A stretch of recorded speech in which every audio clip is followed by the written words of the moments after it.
Muy buenos días y bueno, vamos a seguir con las jornadas de memoria ferroviaria y horizontes culturales. Un agradecimiento especial por la asistencia y hoy tenemos aquí a Luis Santos Ganges, que es director del Instituto Universitario de Urbanística de la Universidad de Valladolid, que nos va a contar el ferrocarril y Arcos de Jalón en términos históricos. Luis es licenciado en Filosofía y Letras por la Universidad de Valladolid, diplomado en el curso de posgrado de Transportes Terrestres por la Universidad Complutense de Madrid y especialista universitario en Ordenación del Territorio por la Politécnica de Valencia. Además es diplomado en el curso de posgrado sobre Planeamiento Urbanístico por la Universidad Autónoma de Madrid y doctor cum laude en urbanismo por el programa de Arquitectura y Ciudad de la Universidad de Valladolid, así como doctor cum laude también en Historia por el programa de Humanidades y Comunicación de la Universidad de Burgos. En su labor investigadora ha sido director del Instituto Universitario de Urbanística de la Universidad de Valladolid, investigador ordinario del Grupo de Investigación Reconocido de Planificación Territorial y Urbanística e investigador colaborador del Grupo de Investigación reconocido como Estudios Geográficos y Análisis Territorial. Cuenta con numerosas publicaciones que Luis, no las voy a leer todas, y nada, y esperemos que disfrutemos, vamos a disfrutar seguro que todos mucho de su conocimiento. Gracias. Gracias. Continúo, si me permiten, continúo presentándome yo mismo. Yo voy a cumplir 60 años dentro de poco, llevo trabajando más de 40. He estado 20 años trabajando en Renfe, cuando no existía DIF, Renfe. ¿Se me oye bien o hablo más alto? ¿Cómo va de volumen? Un poco más alto, me acerco más el micro. He trabajado 20 años en Renfe y llevo 22 en la universidad. Entonces combino, digamos, el conocimiento interno de cómo es el ferrocarril. Mis 20 años de ferroviario fueron en los talleres generales de Valladolid. Y siempre me interesaron las instalaciones industriales del ferrocarril. Me interesaban los depósitos y en general todos los talleres, de material motor, de material remolcado, de material fijo, etc. Los talleres generales o también llamados talleres principales. Y eso es lo que llevo estudiando tanto y tanto tiempo. Lo que ocurre es que como soy urbanista, profesor de urbanismo en una escuela de arquitectura, en programas de ordenación del territorio, de planeamiento, pues casi toda mi investigación va por el grupo al que pertenezco de investigación, y los trabajos que hago de ferrocarril son más de individuales, por gusto. Pero llevo toda la vida, desde mi primera tesis doctoral hasta ahora, siempre voy haciendo cosas de ferrocarriles por mero gusto. En los últimos años trabajo más asuntos de patrimonio industrial, el patrimonio ferroviario. En qué medida los restos del ferrocarril tienen un interés cultural y merece la pena conservar. Por ejemplo, he hecho una visita hace poco, hace una hora, a ver la Mikado que tienen ustedes aquí en Arcos, y me ha dado mucha pena digamos, la pérdida de legibilidad que tiene el que el depósito esté pegandito a menos de 3 metros de un edificio. Es una forma de impedir o dificultar la comprensión del lugar, que esté tan constreñido en el espacio. Afortunadamente el resto de las cosas pues lo han hecho bien, han recuperado muchos elementos que no tocan que estén allí, pero bueno, si no se ponían allí se podrían perder. Entonces, bueno, es un acúmulo de cositas que se han colocado al lado del puente giratorio. Pero por lo demás está muy bien tener una Mikado, que además es la locomotora de este depósito, y por otro lado que se conserve un puente giratorio, que aunque no se le suele dar mucha importancia, un puente giratorio es un ejemplo buenísimo de la ingeniería. Los puentes giratorios bien hechos, desde que se inventaron, se podían mover a mano, no hacía falta un motor eléctrico. Por eso digo que es un buen ejemplo de ingeniería, de precisión, de equilibrio. Colocando bien la locomotora se podría llegar a mover por el equilibrio de fuerzas. Bien, ¿por qué digo todo esto? Porque tengo que terminar diciendo yo Arcos de Jalón lo conozco muy poco, prácticamente nada. ¿De qué conozco yo Arcos de Jalón? De mis estudios archivísticos. Hice hace una docena de años, dirigí un estudio para el Centro de Estudios Históricos de Obras Públicas del Ministerio de Fomento sobre los depósitos de los ferrocarriles españoles. Hicimos un estudio general y visitamos todos los depósitos que se conservaban. Por desgracia el de Arcos no se conserva.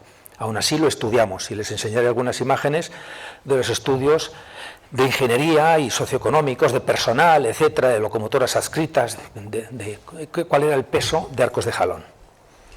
Entonces, si me permiten, ya empezamos. ¿De qué querría yo hablar? Primero querría hablar de la idea de que Arcos, en términos ferroviarios, ha sido lo que ha sido por ubicarse, por emplazarse, mejor dicho, o mejor dicho, aún por situarse en términos macro de la península ibérica en un corredor muy importante y por estar cerca de un puerto de montaña, o de montaña, un cambio de vertiente. Pasar de Henares al Jalón, ese cambio de vertiente es un cambio problemático siempre porque exige rampas relevantes. Entonces estar en un corredor importante y estar cerca de un cambio de vertiente son unos factores relevantes para poder situar un depósito de locomotoras. Entonces primero vamos a hablar de la red. ¿Por qué la red ferroviaria es la que es? ¿Por qué hay ferrocarriles pasando por Arcos? Ese es el primer asunto. Después vemos, esos serían los 1 y 2, las redes tradicionales y la formación de los ferrocarriles en España y qué pinta Arcos en esa red. Y después el 3 y el 4 es Arcos y el servicio de tracción, que es el nombre que se recibía desde la compañía MZA, también en la compañía del norte, aunque esto ha sido problemático porque cada compañía iba cambiando los nombres y cuando llega Renfe a partir del 41 también cambia algunos nombres. Entonces veremos que eso a veces es problemático. Pero se puede decir en términos generales que los depósitos son un elemento fundamental del servicio de tracción, es decir, de la parte de una compañía ferroviaria que se dedica a las locomotoras, a que funcionen las locomotoras, a asegurar el movimiento de los trenes. Y entonces acabaremos viendo algunos proyectos históricos que se conservan en el Museo de Delicias de Madrid de los ferrocarriles, unos cuantos proyectos del siglo XX de modernización. Empezamos entonces. La red caminera histórica. Aquí tenemos 4 mapas generales, 1500, 1608, 1705, 1760. Estudiemos lo que estudiemos. Si tuviéramos aquí también las vías romanas, veríamos como Arcos está siempre en alguno de estos corredores, siempre está, en cualquier mapa histórico de comunicaciones de la península ibérica, siempre ha sido muy relevante el corredor Jalón-Henares. Como ahora Madrid lo manda todo, se llama Henares-Jalón. Históricamente era Jalón-Henares, porque era ir de César Augusta y de Zaragoza a Mérida. O sea, se venía de Roma y se iba hacia la periferia. Entonces el corredor Jalón-Henares era un corredor muy relevante. De hecho, Madrid ni existía. Y Arcos de Jalón pues era un lugar de esa vía histórica, creo que era la 24, de la red antonina de vías de calzadas romanas. Y después en la caminería histórica vemos siempre el corredor del Henares-Jalón. Aquí ahora dibujamos cuando llegan los ferrocarriles. Esta es la red caminera de 1830, ven abajo a la izquierda. Es cuando se empieza a pensar los ferrocarriles. La primera ley en España para hacer ferrocarriles es la de 1855. La segunda ley general, 1877. Y después toda una serie de cambios sobre legislación general de ferrocarriles. Son importantes estas leyes porque son las que condicionan cómo va a ser la red.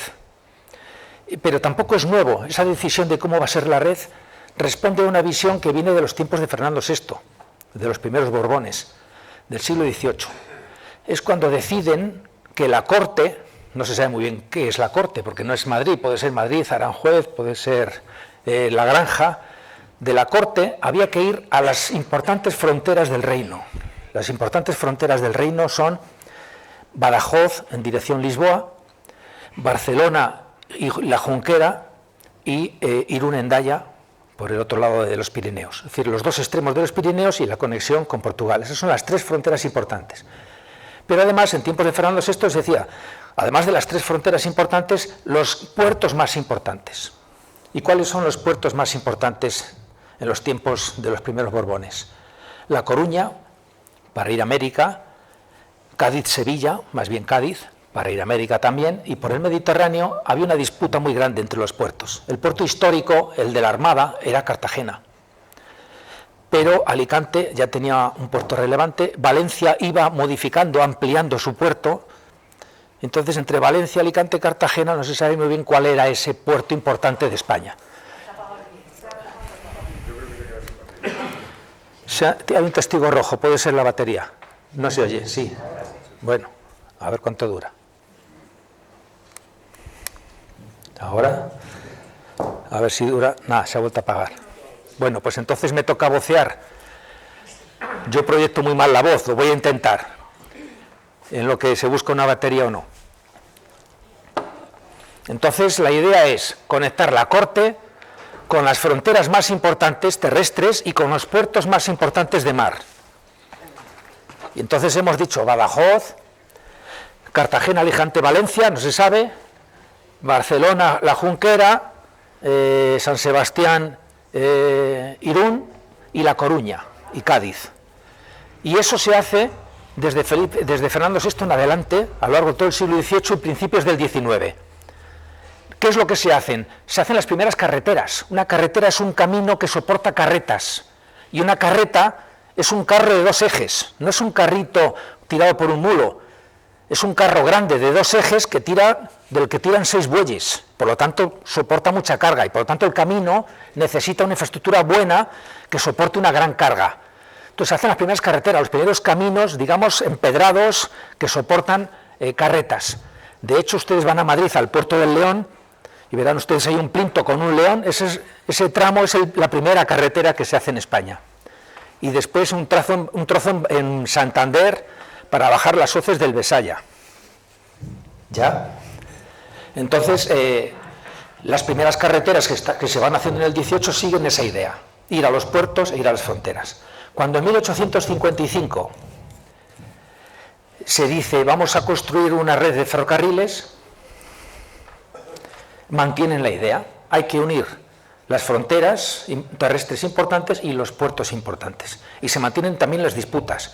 Si la Armada está en Cartagena, pero hay puertos civiles muy importantes, sobre todo en Valencia y también en Alicante, o La Coruña es el puerto civil más importante, pero la Armada está en el Ferrol, ¿a dónde ir, a dónde no? Bien. Por eso tenemos estos 6 corredores. En dirección Ferrol-Coruña, en dirección norte, este que tira norte va a Burgos para luego girar en dirección Vitoria-San Sebastián, y el de Arcos es el de Barcelona, el corredor Madrid-Zaragoza, Lérida, Barcelona, La Junquera. El caso este de ir a Cartagena, Alicante, Valencia, pues depende de ir más cerca de Cuenca, ir por Albacete o ver cómo se bifurcan. Ese era el único, vamos a decir, dudoso.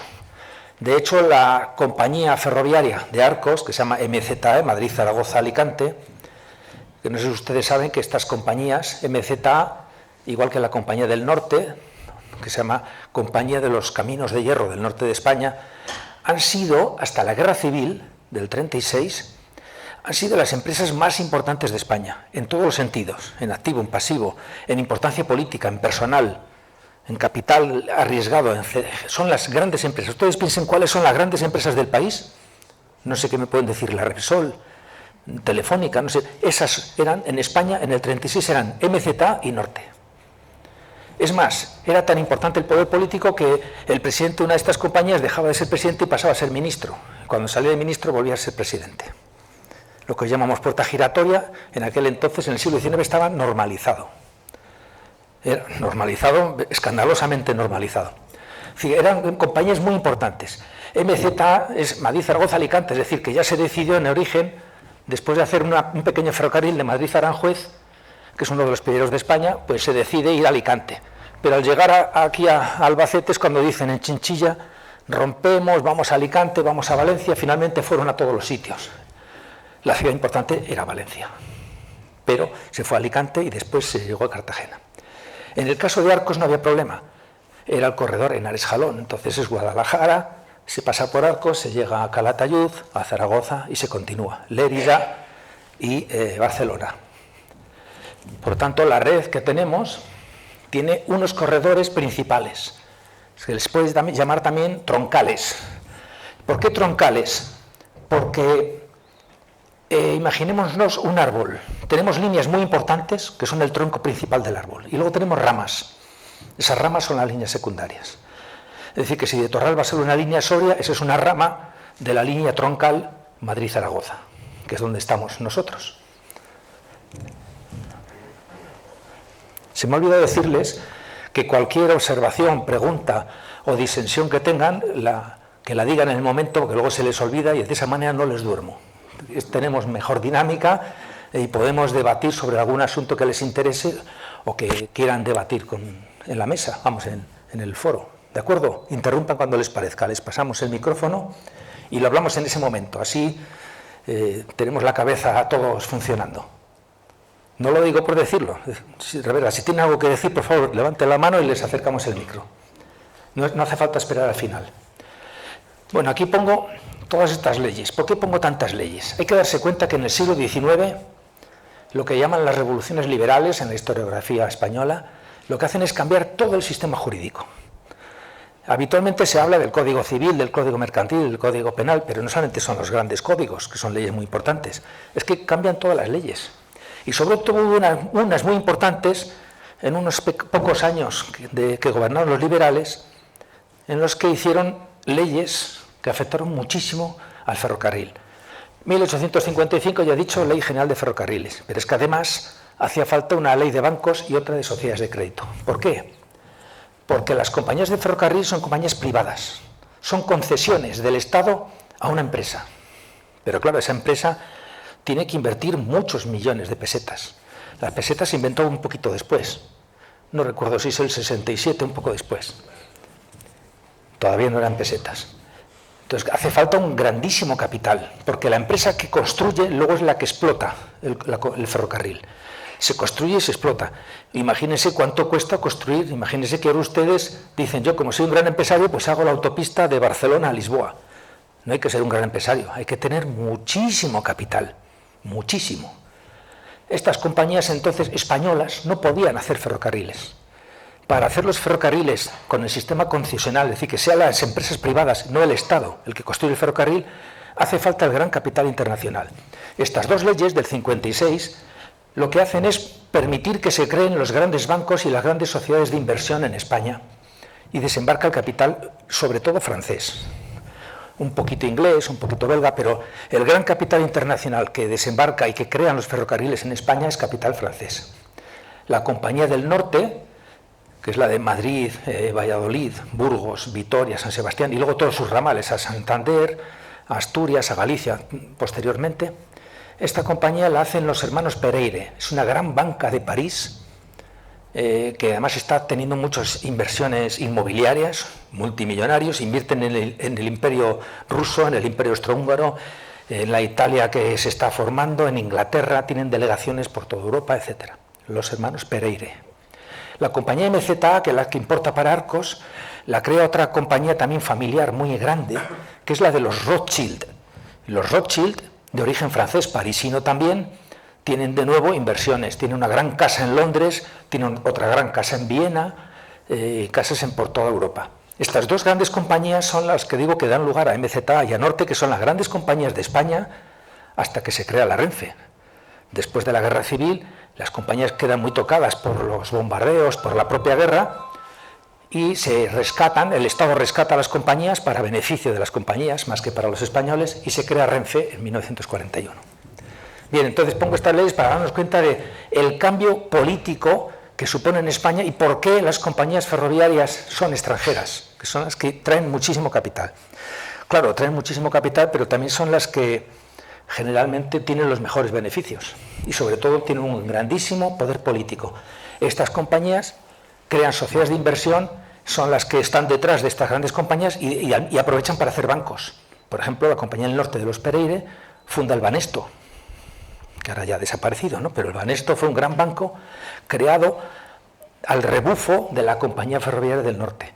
Pero crearon también muchísimas compañías carboneras del norte de España, también tenían que ver con estos intereses franceses.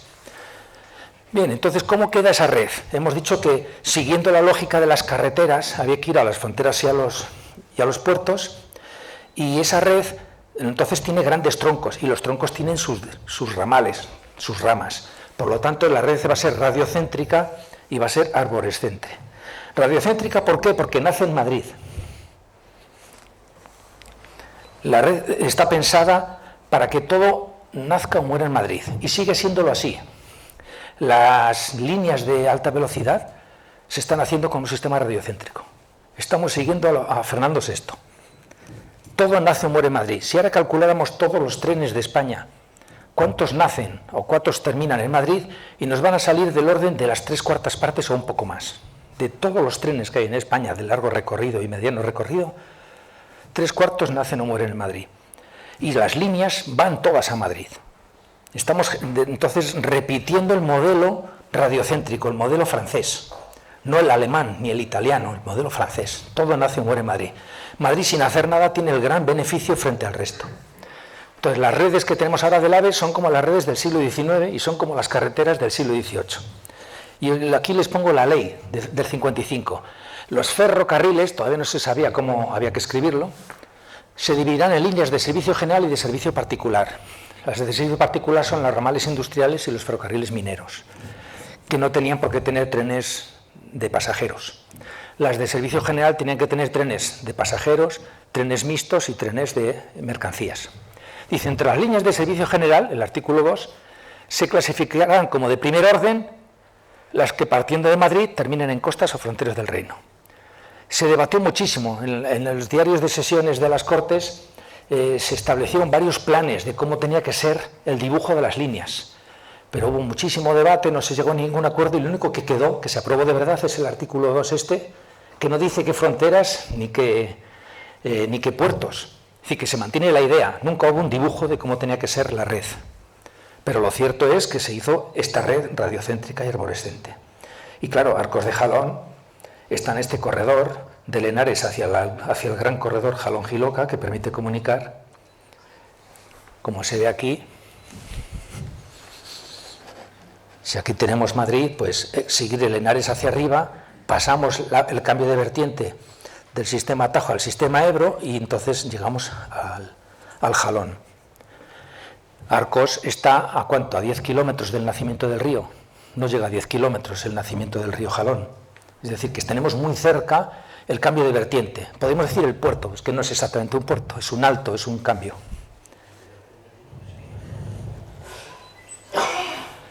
Este es el mapa de los ferrocarriles en 1880. Este año es clave porque lo que muestra es cuáles son las líneas importantes del país, desde el origen, cuáles son las importantes. Todas las demás que supusieron un mallado, una compleción de la red, fueron ya desde el origen secundarias o complementarias, les fueron cambiando el nombre. Estas son realmente las líneas principales. Y ahí tenemos Madrid, Guadalajara, Calatayud, Casetas, Zaragoza. Esa es la línea importante.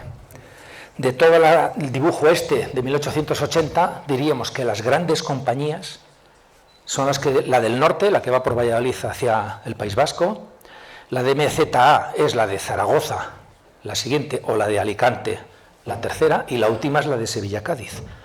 Son las grandes 4 líneas. Aquí se nos pasa, por ejemplo, no está La Coruña, no está Badajoz.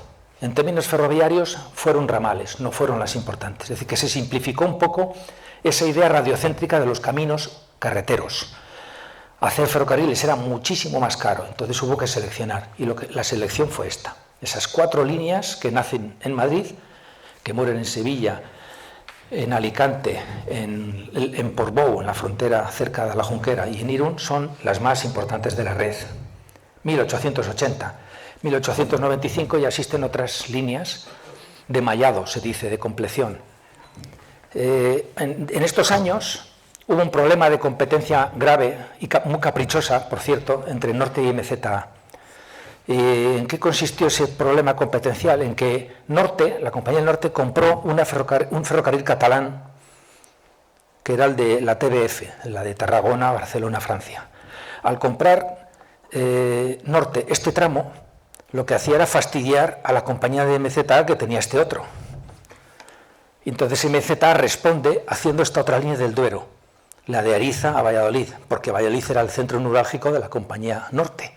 Es decir, que entre Norte y MZA se están dando tortazos, están compitiendo por un mercado nacional. En vez de cooperar, lo que hacen es pelearse. Vamos a pasar a la siguiente. Y aquí ya tenemos la red de los ferrocarriles de España, la Renfe, 1941. Después de la guerra se rescatan las compañías. En 1939 el Estado hace un rescate, es decir, les paga a las compañías el valor de lo que tienen. Y se lo pagan bastante bien. Claro, a las empresas más importantes de España. no se les podía hacer ese perjuicio, se les paga muy bien y ya con esos residuos o con esas líneas, dicen, vamos a crear la Renfe. Y se crea con las líneas de vía ancha, lo que hoy en día llamamos vía de ancho ibérico, el 1668. Y las vías de vía estrecha, para eso, las van dejando en una compañía residual del Estado, donde todas las empresas privadas que tienen compañías de vía estrecha que van arruinándose o que no les interesa continuar con su negocio ferroviario, o bien se les termina la concesión, etcétera, van yendo a un saco del Estado y se van cerrando paulatinamente hasta que en los años 60 se crea FEVE, Ferrocarriles de Vía Estrecha. Incluso FEVE en su estatuto jurídico dice, además de cerrar líneas, su objetivo es mover trenes de vía estrecha. Es decir, uno de los objetivos fundacionales de FEVE es cerrar. Es una cosa muy curiosa. Y de hecho siguieron cerrando muchas líneas de vía estrecha. Y últimamente, con la crisis del 2008, se ha hecho lo contrario, ¿no? FEVE pasa a ser al grupo Renfe y va a costar mucho tiempo. Todavía no se ha integrado definitivamente FEVE en Renfe. Estos son los dibujos, el plano general de Renfe, 1941, donde se fusionan las compañías. En azul tenemos Norte. Hemos dicho que la línea troncal era Madrid, Valladolid, Burgos, Vitoria. De esta troncal van saliendo todos los ramales, el ramal de Santander, el ramal de Asturias y también el del corredor del Ebro, que es el que le fastidiaba a MZA porque se estaban disputando Cataluña. En rojo tenemos MZA. MZA entonces tiene la línea de MZ, es decir, Madrid-Zaragoza, en dirección a Barcelona, y aquí es donde se mete el lío de competencias entre compañías, y la MZA, la A, es Madrid-Alicante. Pero también va a Valencia, de nuevo Valencia está disputada por Norte. Aquí también tenían un lío entre Norte y MZA. Entonces MZA, puesto que con Valencia y con Barcelona tenía un problema con Norte, decide irse al sur. Entonces las líneas del sur son MZA. Pero claro, una vez que han llegado a Andalucía, se disputa con otra gran compañía que se llama Andaluces. Andaluces compite con MZA. Es decir, MZA es la segunda gran compañía de España, pero está en constante competición con Andaluces y con Norte. Tenemos aquí en verde una compañía privada que era bastante ruinosa y finalmente pasó a manos del Estado, que era la Compañía de Ferrocarriles del Oeste. Esta no competía con nadie porque tenía muy poco mercado. Todo esto pasa a Renfe. Y Renfe tiene que, durante bastantes años, sin dinero, del orden de 15 años hablamos, porque saben ustedes que el primer franquismo fue una época terrible, no solo de opresión, sino de mucha pobreza y de falta de recursos del Estado. El empeño autárquico fue un empeño fracasado, pero un fracaso que se conocía desde el primer día, pero fue un empeño fracasado que duró prácticamente, algunos historiadores dicen hasta el año 51 y otros dicen hasta el año 57. Es decir, hasta todos los 40 y una parte de los 50 fue ese empeño de una economía autárquica cerrada a las inversiones extranjeras y a la tecnología extraña o foránea. Y entonces los ferrocarriles que tenían locomotoras que si se fabricaban en España era con licencia americana o inglesa o belga, y muchas locomotoras no se fabricaban en España, sino que se importaban, pues tenemos un gravísimo problema. Incluso de fabricación de acero. El poco acero que se fabricaba en España en los años 40 era de muy mala calidad. Las obras en general tardaban 3 años o 6 años porque no había acero ni cemento. Y el acero que había era muy malo, además. Entonces era un problema grave que la Renfe pudiera integrarse, de tener varias compañías a tener una sola. Por eso digo que duró muchos años, desde el 41 que se funda Renfe hasta avanzado los 50, no empezó a avanzar. Aquí tenemos la red 1941 de Renfe, con diferentes dibujos de las líneas. Bien, y entonces llegamos a las grandes inversiones, ya sobre todo en los 60, 50 y muchos 60, cuando ya Renfe está bien organizada, cuando crea sus zonas, cuando crean diferentes inversiones. Tiene el famoso plan decenal de modernización de Renfe, que es del año 61, que es previo al plan de desarrollo económico y social de los 62-64 en adelante, que es cuando llega... cuando España tiene capital extranjero. Dense cuenta, en el 53 España llega a un acuerdo con los Estados Unidos de América para que se implanten bases militares. Con la Guerra Fría eso era muy importante para los americanos y a cambio los norteamericanos masivamente invierten en España. Invierten, dan préstamos baratos, traen tecnología, o sea, muchas veces son negocios americanos, ¿no? Pero bueno, bastante provechosos para España. Y es cuando empieza la economía a salir adelante, en los 60. Porque el 53 son los tratados de de las bases. En el 55 España entra a las Naciones Unidas, también gracias a los americanos, y a partir de ahí empieza a desembarcar capital americano y al rebufo el francés y el británico también. Cambian todas las leyes de nuevo autárquicas para abrirse a los mercados internacionales, todo el sistema de control autárquico se desmonta, y esto ocurre sobre todo a partir del año 57-58, con lo que llaman los historiadores el plan de estabilización, y a partir de ahí ya los planes de desarrollo, lo que algunos llaman el desarrollismo, y eso ya es de los primeros años 60. Y entonces en esos años Renfe, que ya puede invertir, que puede comprar locomotoras, que tiene capital y créditos baratos americanos y europeos para poder reconvertir la red, lo primero que hace es hacer un plan de estaciones de clasificación. Las estaciones de clasificación son estaciones para el manejo de la ruptura de carga, para que lleguen vagones de trenes, se desmonten los vagones, se monten trenes nuevos. Eso exige muchísimas vías y un control, digamos, mercante. ¿Cuáles son las estaciones mercantes importantes? Aquí las tienen ustedes con estos cuadros rojos. Alcázar de San Juan, en Madrid hay dos, en Venta de Baños, en Miranda de Ebro, los grandes nudos del ferrocarril. Son más que bifurcaciones, son nudos, son cruces de líneas. Por supuesto también en Zaragoza. Bien. Además de las estaciones de clasificación, la compañía ferroviaria Renfe tiene una red muy grande que decide también espacializarla, crear zonas. Y digamos que, igual que esto es una copia de lo que hicieron con las regiones militares y con tantas cosas en la distribución espacial regional. Durante el franquismo no se podía hablar de regiones. Ustedes leen el plan de desarrollo y se habla de desarrollo regional, pero las regiones no existen. Se habla de zonas de inversión. Es decir, las regiones era algo que sonaba a problemático, porque las regiones se entendían que podrían ser independentistas, no se podía hablar de región. Entonces, aquí se habló de zonas, y esto ocurrió con muchos asuntos de la administración pública. Y entonces se zonifica la Renfe, la red, y aquí vemos en ese color. ¿Qué color es este? Aquí aparece un amarillo marronáceo, es la segunda zona. Arcos de Jalón está en la segunda zona. Y entonces ponemos de nuevo otro mapa, pero este mapa ya es el de los depósitos, que es lo que hay que explicar. Para explicar Arcos hay que explicar los depósitos. Estoy yendo de lo general a lo particular, para que entiendan qué es un depósito. Porque parece evidente y no lo es. No lo es en absoluto. Aquí tenemos esta clasificación de Renfe. Dice que hay depósitos, reservas y puestos, también llamados puestos fijos. Es una clasificación de importancia. Un depósito es más importante que una reserva y una reserva es más importante que un puesto. Pero la palabra depósito es problemática, igual que la palabra estación. Después hablaremos de la palabra estación. ¿Por qué es problemática la palabra depósito? Porque un depósito es una organización funcional del movimiento y del mantenimiento de las locomotoras. Es una cuestión de organización. Pero también se entiende por depósito, dentro de esa organización, el lugar más importante, físicamente hablando, que tiene sus talleres, su rotonda, su cocherón. A eso también se le llama depósito. Entonces confundimos el lugar concreto, en Arcos hubo depósito, con el depósito de Arcos, que coge una kilometrada. No es lo mismo la organización funcional depósito que digamos, los edificios, las instalaciones ferroviarias llamadas depósito. Cuando aquí se habla de depósitos, están dibujando los lugares, los puntos. Es decir, que puede ser que una reserva, la reserva de Baides, pertenecía al depósito de Arcos. Por eso depósito significa dos cosas, ¿de acuerdo? Insistimos en ello, a ver si no se entiende, lo contamos de otra manera. ¿Cuál es el depósito de Arcos? Pues en Arcos hay una edificación, unas instalaciones industriales que se las llama depósito, pero el depósito también es la organización funcional de la red. Desde Junquera hasta Ariza, todas las locomotoras que se mueven por ahí dependen del depósito de Arcos. Y en Arcos hay unas instalaciones industriales que también se las llama depósito. Pero vemos que en Baides y en Torralba también había depósitos pequeños. A esos depósitos pequeños Renfe los llama reservas. Pero las compañías privadas no distinguían, todos eran depósitos. Lo que hace Renfe es establecer una jerarquía.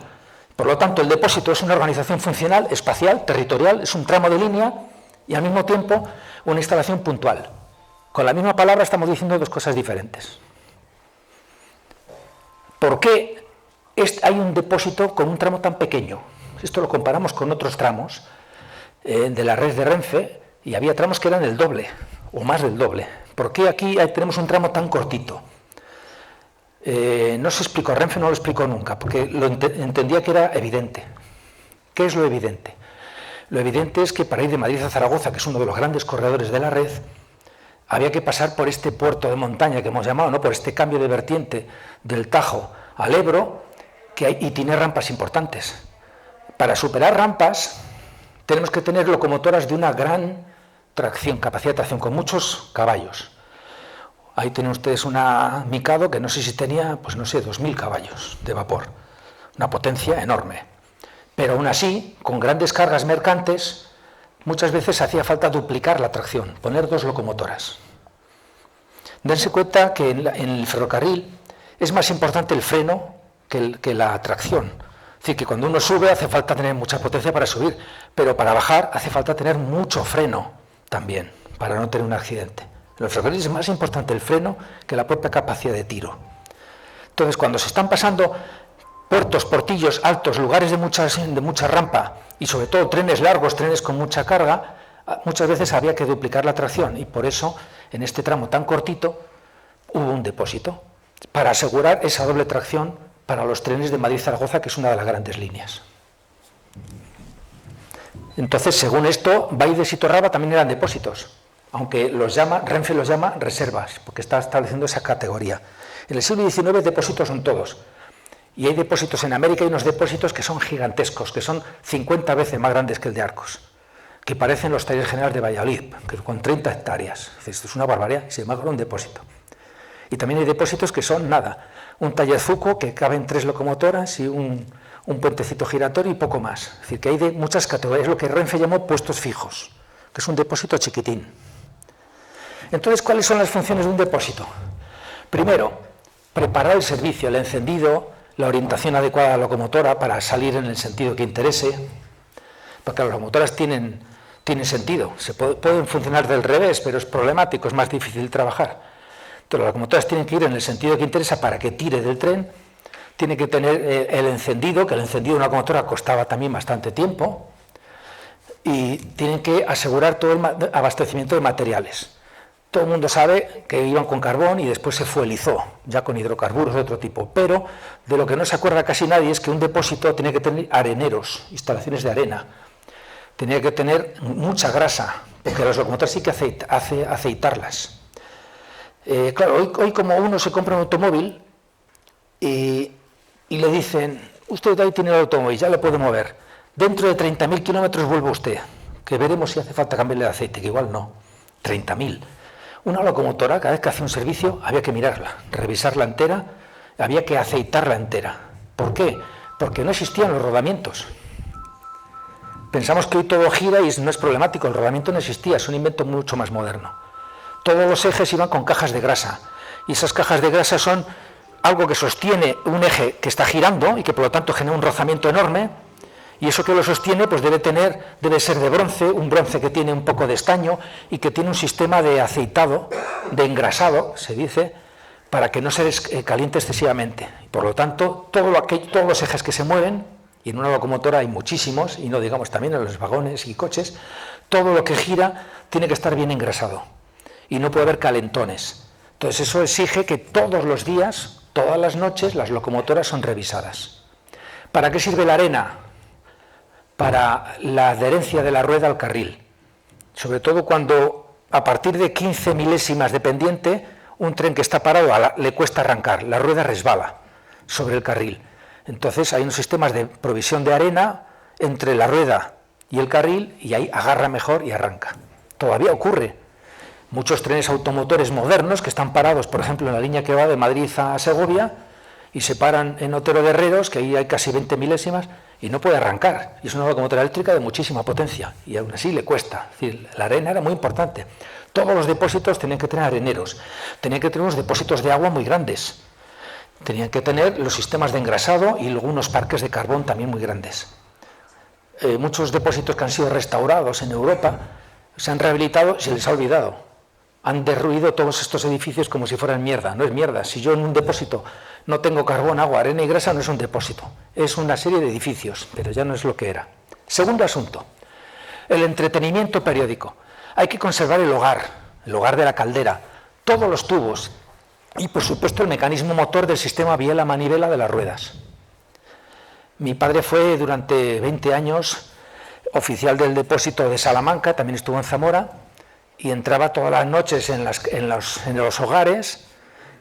Imagínense ustedes, bueno, algunos igual de haber trabajado esto, no lo sé, pero entrar dentro de la caldera, cuando ya ha perdido el calor, pero aún así, 50 grados, entrar con un carburero, con luz de acetileno, y con un martillo, y arreglar los virotillos a base de martillazos. Eso es un trabajo terrible, pero eso hay que hacerlo todos los días. Una locomotora no puede estar un día sin su mantenimiento diario. Es lo que llamaban el entretenimiento, que es una palabra un poco francesa, pero que se entiende todavía bien. Tercer lugar, reparar averías. Las averías pequeñas. Si la avería era una gran avería, tenía que ir a talleres la locomotora, a los talleres generales.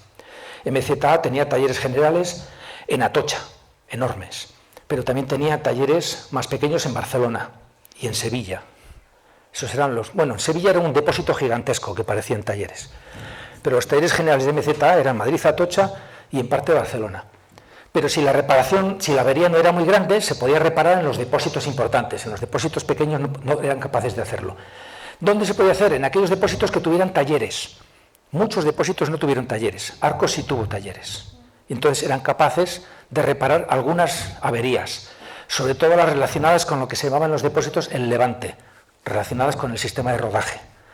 Si era una gran avería ya de los tubos de la caldera, ya era más complicado. O si era de las ruedas de tracción, eso ya habitualmente no lo podía hacer un depósito y tenía que ir a talleres. Por eso, reparación de averías si el depósito tenía talleres, según los medios técnicos de que dispusiera. Y en cuarto lugar, organización del servicio y del personal.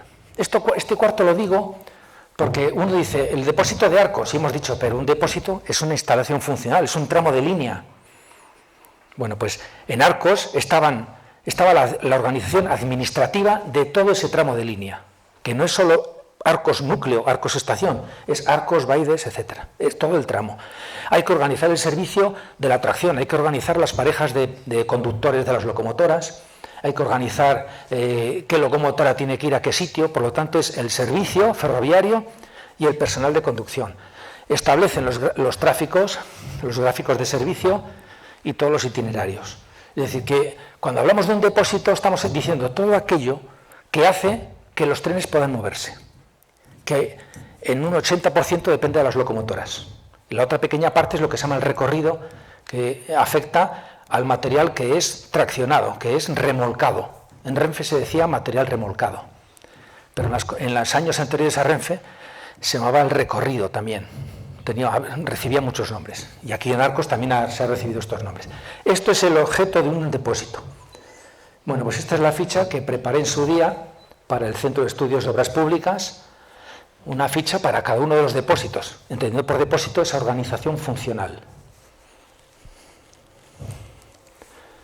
Y en esa organización funcional tenemos que tiene un depósito, o sea, este depósito funcional es un depósito físico, con su cocherón, su puente giratorio, etcétera, en Arcos.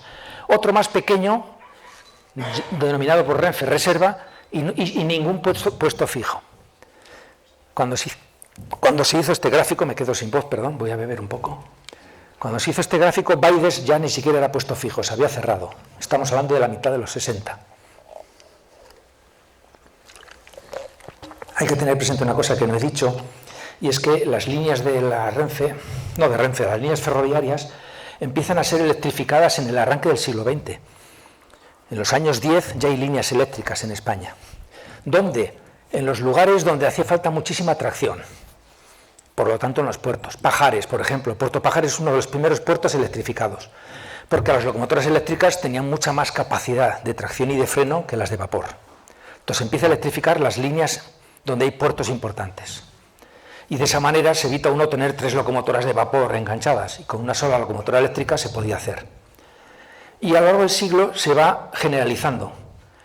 Y en los años 60 ya se electrifican todas las líneas importantes. Todas las importantes. Por lo tanto, Madrid-Zaragoza, Madrid-Burgos-Vitoria, todas estas en los 60 ya se electrifican. ¿Eso qué significa? Que tiene el acta de defunción, la tracción vapor, le va a quedar muy poco tiempo. Los talleres de Valladolid, que eran importantísimos, se cierran en los primeros años 60. De los más importantes de Renfe, sin embargo, se cierran. Llevan cerrados, el depósito de Valladolid lleva cerrado desde el 65 hasta hoy.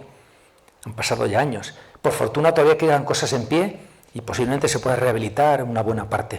Y además el depósito de Valladolid es un depósito con valor patrimonial, incluso internacional. Yo sostengo que podría ser incluso patrimonio mundial, porque es uno de los grandes depósitos del mundo en su género, y de los pocos que había parecidos en Francia fueron destruidos por las guerras mundiales, entonces ya prácticamente no queda nada de ese tipo de depósitos, porque hay tipologías en términos de cómo se organizan los talleres, cómo son los cocherones, cómo entran las vías, etc. Bien, entonces este era el depósito de Arcos. Jefe de depósito 1, un subjefe, 4 oficinistas, 22 maquinistas, 28 fogoneros. Para los ajenos al ferrocarril, el fogonero es el maquinista de segunda, digamos, el ayudante del maquinista. En el fondo era un maquinista, pero bueno, una categorización laboral. Maquinistas y fogoneros son los conductores de las locomotoras. Por lo tanto, tenemos allí 60 entre maquinistas y fogoneros. Contramaestre y jefes de equipo, 2. Personal obrero, tengo ahí erratas. Personal obrero del taller, 53. Y peones, 37. Es decir, que hay tantas personas en la conducción como en los talleres. ¿Eso qué significa? Que los talleres son importantes. Llegó a haber más personal todavía, que este momento fijo de este gráfico. De esto se puede decir entonces que Arcos tenía unos talleres relevantes en relación a su tamaño general. Ha habido depósitos que habían 400 personas, 148 no es mucho. Y la reserva de Baide es 12. Es un depósito miniatura para auxiliar al depósito de Arcos. Entonces decíamos, estas son las líneas electrificadas. Estos son los depósitos, reservas y puestos del año 69 que hemos puesto antes. Cuando llega el 1971 nos encontramos con que se han cerrado muchos. Fíjense cómo aquí pone ya reserva, ni siquiera es un depósito Valladolid. Y en Arcos aparece también como si fuera una reserva. Es decir, está en crisis, se están cerrando, están perdiendo categoría muchos depósitos y algunos directamente desaparecen. Hay que decir que Arcos es de los que más aguantan. Valladolid, que era muy importante, se cierra. Y Arcos aguanta casi hasta el final. La última locomotora de vapor que funcionó oficialmente en España la cerró el príncipe de España en el año 75, Juan Carlos I después. Entonces se decía príncipe de España, no príncipe de Asturias. En el año 75. Por lo tanto, que todavía aguantar Arcos en el 71 significa que es de los últimos depósitos que se cerraron. Pero en el 75 ya no hay ninguno. Ninguno de tracción vapor, fuelizadas o de carbón, no importa. ¿Qué ocurrió con algunos depósitos que se transformaron en centros de mantenimiento de otro tipo de máquinas? De automotores diésel, de máquinas diésel, etc. Cambia el sentido. Algunos depósitos se especializan en otra cosa, o en material eléctrico, en locomotoras eléctricas, y se salvan. Otros se hacen nuevos, y los que no logran entrar en ese cambio de especialización de tracción vapor a tracción eléctrica o diésel, desaparecen, que fue el caso de Arcos. Vamos a ver la ficha que hicimos hace 15 años sobre, basándonos en las memorias que tenemos, que costó muchísimo, por cierto. Ustedes ven aquí una tabla, pero aquí hay un mes de trabajo, para una tabla que parece que no es nada. Un mes de trabajo para lograr cuadrar todos los datos, porque había memorias que no coincidían, había datos que no estaban en las memorias, que estaban en unas actas, es decir, era una locura construir esto. He puesto en amarillo lo que creo que les puede interesar más. Locomotoras en servicio en el año 69, si no me equivoco, igual me estoy equivocando de año, 65 o 69. Fíjense, en 1945 había 21 locomotoras, en 1950, 26, en 1955, 29, en el 60, 31, en el 65, 23. Es decir, que el momento, comparando estas memorias, el momento importante es el momento del año 60. Esto ocurre con casi todos los depósitos de España. Los primeros 60 es el momento de esplendor, de mayor personal en los depósitos.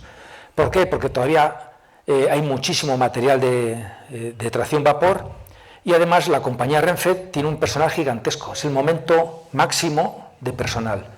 Cuando yo entré en Renfe en el 79, creo que éramos 35.000, 40.000 o algo así, pero es que Renfe llegó a tener más de 100.000 personas trabajando. No recuerdo cuántos, 120, un número muy alto. Ese número muy alto está en los años 50-60. Es decir, es el momento en el que más personal hay en Renfe y es el momento en que los depósitos están en su máximo esplendor, en su apogeo. Los primeros años 60, entonces, es el momento de esplendor de Arcos. Y eso lo podemos ver también con el personal. Total personal de conducción, 64, 67, 78, 97, también en el año 60. Es cuando más maquinistas y fogoneros hay en Arcos, casi 100. Y después, número de equipos y agentes de taller. Y ahí el número cambia un poco. Es en el año 55 donde más personal hay en los talleres. Es decir, que ese desfase lo que nos explica es, en el año 60 todavía hay mucha importancia la tracción vapor, pero ya se está racionalizando lo que llamaban el Plan Decenal de Modernización, aunque se aprobó un año después, en el 61, ya se está aplicando. Lo que está haciendo Renfe es decidir que haya menos depósitos. ¿Por qué necesitaba menos depósitos? Porque Renfe lo que hace es heredar los depósitos de Norte, Andaluces, MZA, y resulta que algunos son redundantes. ¿Recuerdan cuando les decía que MZA compite con Norte en Barcelona, en Valencia, que MZA hace la línea de Ariza? Bueno, pues resulta que hay muchas, en esos lugares de máxima competencia está todo duplicado. En Sevilla, Andaluces y MZA tenían los dos depósitos y talleres. En Barcelona había varios depósitos y talleres, en Valencia también. Entonces lo que hay que hacer es racionalizar, y esa racionalización es por cierre. Hay que unificar y ampliar. Es el momento que Renfe llamó también de las estaciones comunes. Por ejemplo, yo vengo de Burgos y en Burgos estaba la compañía Santander Mediterráneo y la compañía del Norte. Y eran dos estaciones diferentes en el mismo lugar. Renfe existía desde el 41, pero hasta el 55 alguien que iba a comprar un billete o lo compraba en Santander Mediterráneo o lo compraba en Norte. 14, 15 años después de creada Renfe, todavía no había billetes de Renfe. Eran, o de un lado era Renfe SM o Renfe Norte. Hasta que deciden hacer la estación común, y la estación común es de un proyecto del año 56, 15, 16 años después. Esto pasa mucho. Es el momento ya de racionalización de verdad, en que las compañías herederas de Renfe, las que dieron lugar a Renfe, de hecho ya se convierten de verdad, en términos de explotación, en una sola red. Eso es de finales de los 50. Y por eso tenemos el máximo de personal. Y en los 60 ya es cuando empieza a cambiar, pero es el momento de esplendor realmente. Y aquí lo tenemos en forma de gráficos. En el año 45 lo de antes, pero visto en unos gráficos. Entonces tenemos que el personal de talleres en Arcos siempre fue muy importante. Es decir, no era un depósito de lo que antes hemos llamado reserva puesto, no era un depósito relevante. Tenía mucho personal en los talleres anexos al depósito. El que haya conocido solo Arcos se piensa que los depósitos tenían todos talleres, y no es verdad. Hay muchísimos depósitos sin talleres. Entonces Arcos era un depósito importante, porque era un depósito con sus talleres. Y se demuestra aquí en el personal de talleres, que estuvo siempre por encima de 60, 70 personas hasta los 130. Sí. ¿Puede pasar, por favor, la filmina anterior? Claro.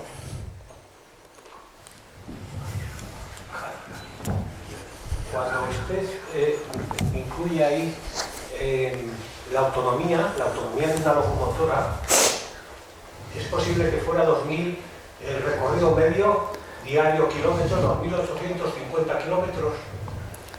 Recorrido medio diario, 2.851, sí. En el año 60, efectivamente, el recorrido medio mensual o diario era 2.851 de una locomotora, ¿verdad? Así es.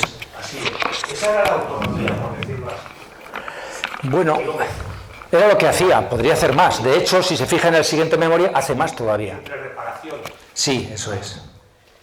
Es una cantidad bastante relevante, ¿no? Importante, ¿no? Sí. Cuando yo entré en Renfe en el 79, los locomotores, ya no las de vapor, sino los eléctricos, iban a talleres generales cada 50.000 kilómetros. Es decir, que cada 2.000 o 3.000 no era demasiado que pasara por los talleres de un depósito. Cada 50.000. Cuando yo me fui de la Renfe era el doble, ya eran 100.000. Es decir, que en el proceso histórico de mejora tecnológica también se le ha explotado más intensivamente a las locomotoras. Esto es muy importante si comparamos cómo funciona Europa y cómo funciona Estados Unidos de América. Es muy curioso. En España, como en la mayoría de los países europeos, cada locomotora tiene sus conductores. El maquinista tiene su locomotora. Se hace responsable de esa locomotora. No se le estropea nunca. Es el que se asegura que esté bien engrasada, que no le falte la arena, que tenga agua, que tenga carbón. Lo tiene todo. El maquinista es el responsable de su locomotora. ¿Eso qué significa? Que las locomotoras estaban mejor mantenidas, pero hacían menos kilómetros. El modelo americano es al revés. Los maquinistas no tienen nada que ver con sus locomotoras. Le toca la que le toca y le saca el máximo rendimiento. Le mete carbón a correr, a tirar. Mientras que en España el maquinista tenía que ahorrar, tenía que conseguir el máximo efecto de la locomotora con el menor empleo posible de carbón. Tenía que maximizar la inversión en carbón, digamos, el gasto. Las estadías de las locomotoras, entonces, ¿en cuánto estaban? Eso no lo sé, no sé decirles, ya con los números estos me pierdo. O sea, tengo que entrar en detalle ahora mismo, esto lo tengo borrado de la mente, han pasado 15 años, en su día hasta me aprendí todo esto, ahora ya no se lo puedo contar, sinceramente. No, pero lo que quiero es que tenían mucha autonomía las locomotoras, ¿verdad? Sí, pero cuanto más se usara esa autonomía, más sufría la máquina. Por eso digo, el sistema americano no les importaba, porque en América, cuando la locomotora se estropea, se echa una y se compra otra. Es máximo rendimiento y si hay que invertir, se invierte. Y por eso no tiene nada que ver, no existe el hombre-máquina, no existe la relación hombre-máquina. Los conductores serán conductores, la máquina es máquina. Mientras que en Francia, en España, la relación, los dos conductores de su máquina cobraban más dinero si lograban que la locomotora, con el mismo servicio, empleara menos carbón. Lo cual era muy exigente, era un trabajo difícil. ¿Cómo conseguir el mismo servicio empleando menos carbón? ¿Las grandes reparaciones también se producían, se realizaban aquí en el depósito? No. Hay muy pocos depósitos en España hicieron grandes reparaciones. Se podría decir que en Sevilla, el depósito de Meseta de Sevilla, aunque seguía llamándose depósito, realmente eran unos talleres generales durante 4 o 5 décadas. Pero, salvo el caso de Sevilla, yo creo que ningún depósito hizo reparaciones generales en España. Salvo en momentos de guerra, durante la guerra civil, sí que se hizo de todo de lo más raro. El sistema era un sistema parecido al actual, ¿no? La gran reparación se hace en los grandes talleres. Todas las grandes reparaciones se hacen en los grandes talleres, que son muy pocos. La Compañía del Norte solo tenía Valladolid. MZA tenía Atocha. Cuando ya le hizo falta, creó un taller más pequeño en Vilanova o en Barcelona. Pero realmente talleres de verdad estaban los de Málaga para andaluces, Valladolid para Norte y Atocha para MZA. Esas son instalaciones muy grandes, entre 20 y 40 hectáreas, y con un personal que estaba entre 800 y 3.000 personas. Es decir, eso ya es una gran instalación, y se hacía de todo. Se hacían locomotoras, se hacían vagones, se hacían coches, se fabricaban muchos elementos. Los grandes talleres es otro mundo. Es curioso porque todos los grandes talleres están siempre vinculados a un depósito, no están ellos solos. Los grandes depósitos tienen a veces grandes talleres. Pero claro, durante la Guerra Civil, pues sí que hubo de esto. Sí que hubo grandes reparaciones necesarias en los depósitos donde se pudiera. De hecho, si se fijan en fotos de la Guerra Civil de los bombardeos, cuando se decía se ha bombardeado una ciudad, yo tengo fotos del bombardeo de Valencia, por desgracia no las tengo de Valladolid, que es lo que he estudiado más. ¿Y qué es lo que bombardea la aviación enemiga en Valencia? No bombardea el edificio de viajeros de la estación, no bombardea el ayuntamiento, bombardea el depósito. El depósito es el punto clave para inutilizar todo el servicio ferroviario. Si usted se queda sin depósito, no puede mantener las locomotoras y en 3 días los trenes ya no se mueven. Hasta que no logremos tener una instalación en la que las locomotoras estén al día, estamos inutilizando todo el servicio. Los bombardeos se hacían a los depósitos. No sé si aquí tienen constancia. Posiblemente no hizo falta aquí, porque enseguida se rompió la línea, ¿no? Estaba la línea del Nacional y la otra línea republicana, entonces en cuanto estuvo rota, pues realmente no tenía un servicio ferroviario relevante. Pero, por ejemplo, el Madrid-Valencia sí fue muy importante durante toda la guerra. Y por eso se bombardeó Atocha y se bombardeó el depósito de Valencia Norte. No sé si te he contestado, perdón, hay cosas que no sé decirte porque las he olvidado ya. Sí, gracias. Sí, hay la última pregunta, perdón. ¿Se produce algún hito importante en 1960 para que haya un salto tan importante de kilometración por el recorrido medio mensual de las locomotoras? ¿Hay algún hito que explique ese paso de 2.605 a 25.000, si no leo mal, en el año 60? En el recorrido, sí, no lo sé. A mí también me ha llamado mucho la atención, el cambio es gigantesco. Pero no hay ningún hito. No, es más, si nos fijamos en el personal de las locomotoras, claro. Se ve la evolución, pero no se multiplica por 10, nada. Claro. Eso la verdad es que no lo entiendo. Yo creo que lo que hubo fue un cambio en la consideración de los datos. Pero como no están explicados en las memorias, yo tengo el dato, pero no sé a qué responde realmente. Porque en Arcos, efectivamente, como usted ha dicho anteriormente, se produce la desmantelación del depósito ya en en el año 71, que es posterior, claro. Y eso sí que lo podría explicar. Entre el 69 y el 75 se van desmontando todos. Claro. Se llevan muy pocos años, Arcos de los últimos que aguantan, pero sí, en esos años se van cerrando poco a poco. Y solo algunos se salvan porque se especializan. De repente un depósito de máquinas de vapor se convierte en un depósito de máquinas eléctricas. Bueno, pues se salvó, pero eso no ocurrió aquí. Sí, gracias. Entonces vemos la relación entre personal de conducción y personal de talleres.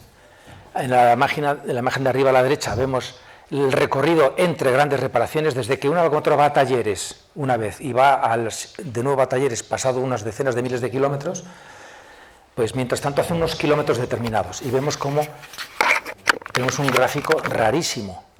Hay que fijarse mejor en la media general, ¿no? Los kilómetros que hace, entre 200.000 y casi 500.000 kilómetros. Es decir, se puede decir que las locomotoras cada vez se explotaban más intensivamente. Y sobre todo desde que saben que el futuro es diésel eléctrico, entonces se las maltrata, cada vez se las usa más, con más intensidad, y cuando revienten una menos. Es decir, en el último momento de la tracción vapor de España, cuando ya va a desaparecer, no se adopta el sistema americano, sigue existiendo la pareja conducción-máquina, pero se explota de una manera muy intensiva.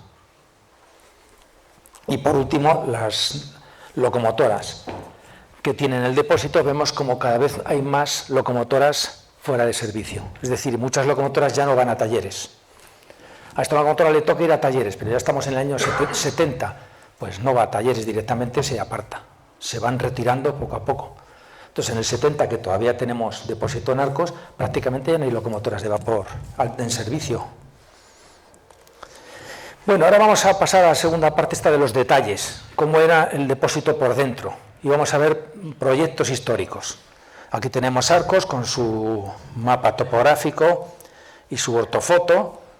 Aquí tenemos Arcos con diferentes mapas topográficos nacionales, 32, el 60, vemos cómo Arcos ha ido creciendo, pero siempre el centro neurálgico, que es el centro de máxima actividad, digamos que es el mayor empleador de Arcos, era la compañía del ferrocarril. O sea, siempre está como centro neurálgico de la ciudad. Aunque urbanísticamente no es así, por desgracia, porque el urbanismo ha llegado tarde y muy mal, pero en términos de forma urbana así ha sido. Vamos a los planos históricos del Museo de Delicias de Madrid. Del siglo XIX solamente he encontrado este plano, 1864, el cocherón. Llamamos cocherón al lugar donde la locomotora duerme, digamos, donde se guarda. Casi todo el mundo confunde el cocherón con el depósito también. El cocherón es una parte del depósito. El depósito tiene un puente giratorio, un cocherón, que puede ser circular, semicircular, pero también puede ser rectangular, no tiene por qué tener esta forma. En España y Francia predominaron, pero también los hay rectangulares, hay de muchos tipos en cuanto a la forma. Entonces aquí tenemos un cocherón que es de un cuarto de círculo. Se le supone el puente giratorio, aquí no está dibujado, porque este plano es solamente del cocherón, pero aquí, aprovechando este arco, aquí estaría el puente giratorio. Esto es del depósito del siglo XIX, de cuando se funda MZA y se construye la línea de Madrid a Zaragoza. 1904, ya existe el cocherón, pero prácticamente no tiene talleres. Los talleres son pequeños y están detrás del cocherón. Esta banda que hay aquí atrás, son talleres. Aquí es donde están los tornos o los mecánicos con sus mesas de trabajo, etc. Son los pequeños talleres que tenían los depósitos. Las reservas no, pero todos los depósitos tenían al menos una pequeña parte de taller. Entonces, cualquier locomotora que llegue a Arcos, esto es un proyecto para crear esta vía, solamente la roja, para aumentar la capacidad de llegada y sin tener que pasar por el cocherón. Entonces se hace esta vía, se llega al puente giratorio, el puente gira, entra la locomotora, se mete donde tenga que meterse y aquí están los talleres detrás para auxiliar en la reparación, el entretenimiento diario de esa locomotora. Pero aquí ya tenemos, aunque este proyecto solamente es de una vía, lo que tenemos es cómo funciona, porque el resto, aquí vamos a situarnos. Edificio de viajeros. Nosotros andamos aquí, ¿no? Edificio de viajeros de Arcos. Enfrente, porque todas las estaciones que tenían depósitos no estaban del lado de la estación, solían estar de lo contrario. Pues enfrente, ¿qué tenemos? Edificios para los empleados, el muelle del carbón, fíjese qué edificación, que es una instalación más que un edificio, una instalación grande, muelle para carbón. Esto es el depósito del agua, aquí están los talleres, y aquí hay unas pequeñas instalaciones chiquititas que son las de la arena y otras auxiliares, las de la grasa. Bien, entonces ya tenemos este depósito. Vemos que ya no es un cuarto de círculo, como en el anterior era un cuarto de círculo, aquí ya es medio círculo.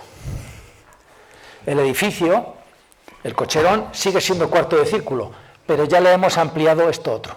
Esto no está cubierto, pero están las vías. Entonces ya tenemos un depósito con vías dispuestas en medio círculo. 1904. Vamos a ver, las grandes compañías tenían unos gráficos, unos libros, donde mostraban cómo eran sus estaciones. Y lo que hacen es hacer planos que no están a escala, sino que están ampliados. Digamos que se han estirado las líneas para que se puedan comprender mejor los cambios de aguja y poder dibujar mejor lo que hay. Los gráficos de estaciones de norte, MZ, están todos estirados en la Z, digamos, en la vertical. Este otro, un amigo de Valladolid, Pedro Pintado Quintana, que hace unos dibujos extraordinarios, lo ha dibujado a escala. Es lo mismo, pero hecho a escala. Que tenemos el edificio de viajeros, las vías, y ya tenemos el nuevo depósito, que no es el de antes estaba aquí, el nuevo depósito, y los talleres. Ese es el gran cambio que se realiza a partir de los años 20. Vamos a ver los proyectos históricos. 1921, en rojo todo lo que es nuevo, pero dibujan lo viejo, esto lo hacen mucho los ingenieros ferroviarios y está muy bien. Aquí en discontinuo se dibuja cómo era antes. Este es el depósito del siglo XIX. Se desmantela entero y se hace uno nuevo de medio círculo y más grande. ¿Por qué? Porque las locomotoras han ido creciendo de tamaño. Las locomotoras de 1860 tenían 3 metros menos que las de 1890. Entonces el puente giratorio tenía que ser más grande. Y de hecho las últimas locomotoras que tuvo Renfe no cabían en muchos puentes giratorios. En el puente de aquí cabía la Mikado justita, cabía la Mikado, pero no cabría, por ejemplo, una Confederación, que es más larga. Así que hay un problema de crecimiento. ¿Por qué crecimiento? Porque necesitaban más potencia también. Entonces los trenes cada día son más grandes. Entonces aquí lo que hacen es, fíjense, se nota, ¿no? Este círculo es más pequeño que este otro. Y de paso, además, hay más vías. Y al hacer este cambio, entonces, esto es leñera, abrigo de carbón, retretes, arenas. Esto en el futuro va a dejar de ser del depósito y va a ser del recorrido. Lo vemos después. Y aquí es donde se van a hacer todos los talleres. Todo esto que hay aquí arriba son almacenes, lo que hemos dicho antes de arena, grasa, carbón y agua. 1921. 1922, ese nuevo depósito va a tener talleres. Y ya no es una banda pegada al círculo, sino que es una gran instalación rectangular. ¿Por qué rectangular? ¿Y por qué un carro transbordador? Porque las locomotoras entran por las puertas laterales, aquí entra una locomotora, se la puede levantar y a las vías de los costados se les pone todo lo que haga falta, el rodaje, el tender, lo que sea. Todos los talleres generales, por supuesto, y los talleres importantes de los depósitos tienen instalaciones que tienen 3 puertas. Son para 3 vías. Se entra por el centro, se levanta y todo lo que haya que quitar se pone en las vías de los lados. Son formas típicas de un gran taller. Cuando el taller es importante, además, aquí tiene el bajarruedas, aquí tiene las fraguas y la calderería. Los talleres generales tienen un alto horno.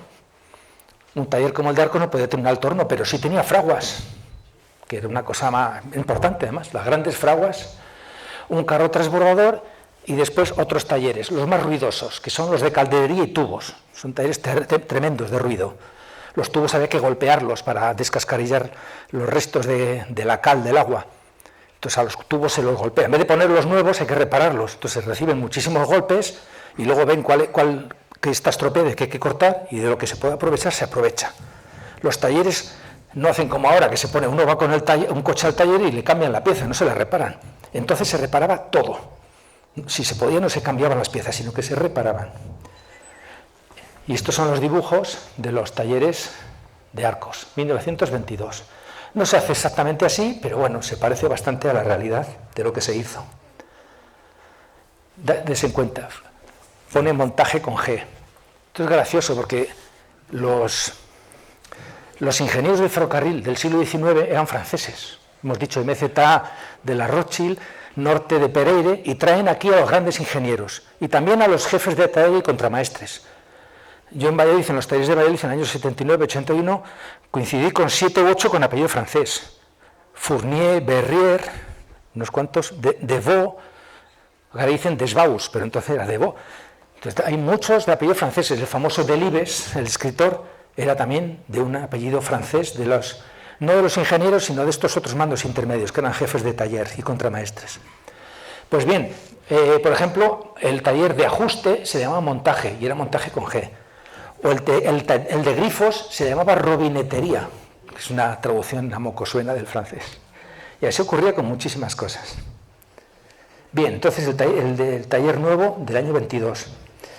Y en el año 25 lo que se hace, aquí tenemos el depósito, está girado, esto es un plano que cuesta muchísimo orientar y como está hecho con fotos es muy difícil de montar.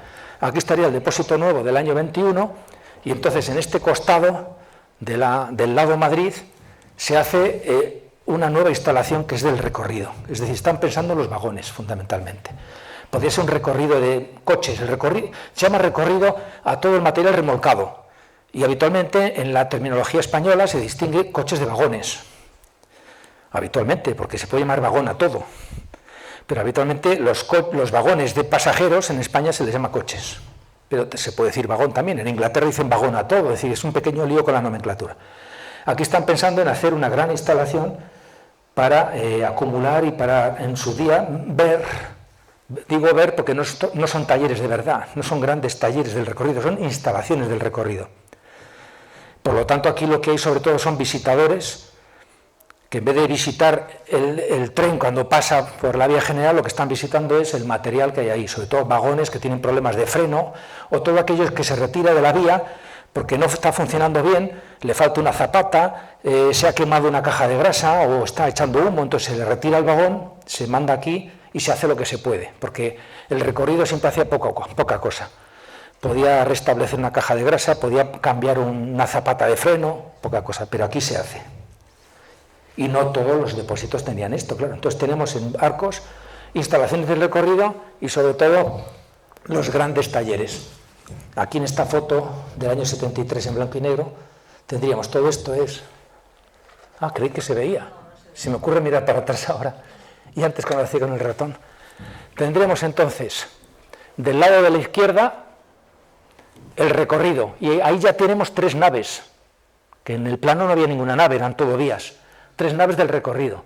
Después tenemos el gran cocherón del depósito y a la derecha del cocherón esas 2 naves en vertical, un carro transbordador y otra nave más. Esos son los talleres del depósito. Vamos terminando, que creo que me estoy alargando mucho, ¿no? Comparamos el gráfico general que he puesto antes, del año 21, con otro que es de los años, yo creo que es ya de Renfe, pero no estoy seguro, está sin datar. Yo me imagino ya que es 45 o 50. Comparamos este con este, además le he puesto el tamaño para que se parezca lo más posible, la distancia entre el edificio de viajeros y el cambio de vías, bueno, creo que están más a una escala similar. Y vemos cómo la estación de Arcos ha crecido, y el depósito es mucho más grande. Y no se aprovecha casi nada de lo que había en el siglo XIX, se hace ex novo en los años 20. Es decir, que de haber patrimonio ferroviario era ya del siglo XX, de hace 100 años. Esto mismo, pero con mediciones del año 61, hemos dicho que la vertical está muy exagerada, ¿no? Hay que entender cómo estaría a escala. Ahora les pongo a ustedes planos a escala. Tendríamos a la izquierda el recorrido, este es el recorrido, este es el cocherón de locomotoras y estos son los talleres de locomotoras. Y aquí el edificio de viajeros. Ahora se los pongo a escala y norteados, para que se entienda todo mucho mejor. Este es un plano norteado de Pedro Pintado, año 1904, es decir, el depósito del siglo XIX, el que dura más de 50 años, bueno, 60 años. Y además responde a la lógica francesa de cómo hay que hacer una estación. tenemos viajeros, mercancías y enfrente las instalaciones técnicas del ferrocarril. Y aquí tenemos del año 25 ya con el nuevo depósito y con las instalaciones del recorrido. Las vías son mucho más largas porque la estación es mucho más grande. Al no estar ensanchado cambia la sensación, ¿no?, de cómo era la estación. Bueno, terminamos con unas pocas fotos. Una foto del año 30 de este depósito. Vemos el cocherón de locomotoras a la izquierda. Al fondo vemos el depósito, los depósitos del agua, que eran muy importantes. Hemos dicho agua, carbón, arena y grasa. Ahí se ven los depósitos de agua y esta nave que hay a la izquierda de los vagones es la gran nave de los talleres del depósito. Y aquí otras fotos ya de los años 60 con las locomotoras. Aquí están haciendo están encendiendo, están en el encendido, por eso está echando aquí un poquito de humo, un poquito, porque si echa mucho no puede estar ahí. Están encendiendo la locomotora, que tiene un proceso largo, para poder salir a trabajar. Y abajo, pues a la derecha aquí vemos unas jotas, que es raro, están entre las vías generales, que son estas, y el cocherón del depósito, tenemos unos X, unos J, muy antiguos además, porque tienen estas casetas que ya en los años 50 ya ni se usaban. O aquí tenemos una máquina que parece Mikado, no estoy seguro, entrando al puente giratorio. Y ya el cambio supone que se acabaron las máquinas de vapor y empiezan los automotores. Esto es el cambio grande que hubo en los años 70 y ahora mismo no sabemos dónde estamos, porque no sabemos si estamos en el declive absoluto de la red convencional que llaman, que había que llamar red ordinaria de ferrocarriles, con estos trenes que ya pasan a ser regionales y poco más, porque los de largo recorrido ya van por las líneas de gran velocidad. Y con esto hemos terminado. Muchas gracias.